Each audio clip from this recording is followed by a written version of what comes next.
Нийтийн тооллын 93 онд хүннүүгийн эзэнт гүрэн мөхсөн хэмээн үздэг. Үүний дараа зарим хүннүүчүүд хятадын хойд хэсэг өвөр Монголд очиж нутгалсан гэдэг чухам энэ үеэс хойш 200 жилийн түүхийг гэрчлэх археологийн олдвор өнөөг хүртэл олдоогүй маа. Тэгвэл шинжлэх ухааны академийн түүх археологийн хүрээлэнгийнхэн өнгөрсөн жилийн судалгаа шинжилгээний ажлын хүрээнд энэ 200 жилийн хугацаатай холбогдох түүхэн олдворыг илрүүлжээ. Хүнүүгээс хойш 2000 жилийн түүх байна тийм ээ.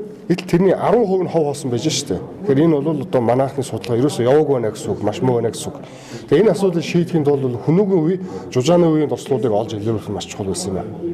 Ингээд 2015 оны 6-аас 7 сард Монгол Хураацын хамтарсан судалгааны анги Баян-Үйлгийн аймгийн Ногоон нуур сумын нутагт яг Сиамбигийн үед холбогдох, нийтийн тооллын өмнөх 2-оос 4-р зуунд холбогдох бүтэн оршуулгын газар илрүүлсэн байна. Энд бол эртний Сиамбигийн үеийн нүүдэлчид амьдарч ирсэн. 2015 оны 6-аас 7 дугаар сарын хооронд Монгол Францын хамтарсан судалгааны анги Баян-Үйлгийн аймгийн Ногоон нуур сумын нутагт Сиамбигийн үе буюу нийтийн тооллын өмнөх 2-оос 4-р зуунд холбогдох бүтэн оршуулгын газар цөөн тооны эд зүйлс олсон юм байна.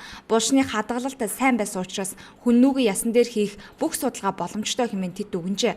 Гол нь хүннүүгийн үеийн судалгааны нуугдмал байсан энэ үед холбогдох олдворыг илрүүлснээр бид их түүхээ судлах тодорхой хэрэглэгдэхүүнтэй болж байгаагаараа онцлог юм байна.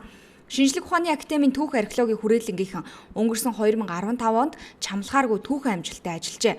Өнгөрсөн жил Монгол улсад гадаадын 9 улстай хамтарч 15 аймгийн 33 суманд судалгаа явуулсан байна. Энэ хүрээнд 100 орчим түүхэн дурсгал 1000 гаруй их хэрэглэгдэхүүнийг илрүүлжээ. Тухайлбал 10 булш малтснаас 50 гаруй ваар сав илэрсэн.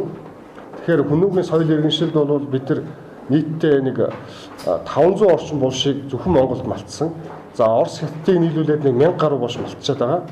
За энэ дотроос бол урд өмнө огт илэрч байгаагүй 5 шин төрлийн ваар сав илэрсэн байдаг.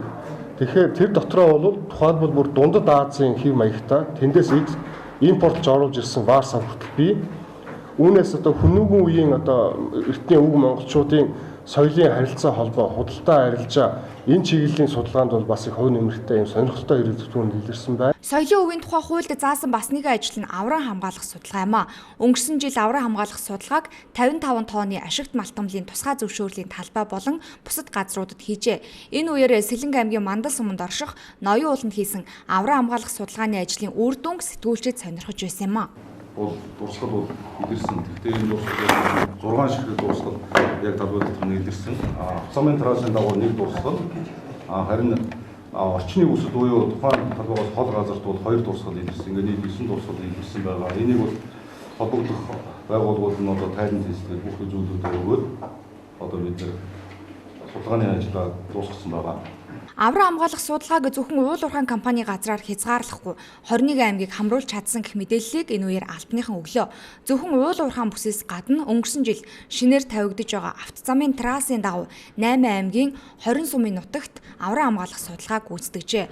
Улмаар 2600 орчим дурсгал шинээр илрүүлсэн байна. Үүгээр зогсохгүй усан цахилгаан станц барих талбай, ашигт малтамлын тусгай зөвшөөрлийн талбай дахь 270 дурсгалыг малтан шинжилсэн гэх таатай мэдээ байна.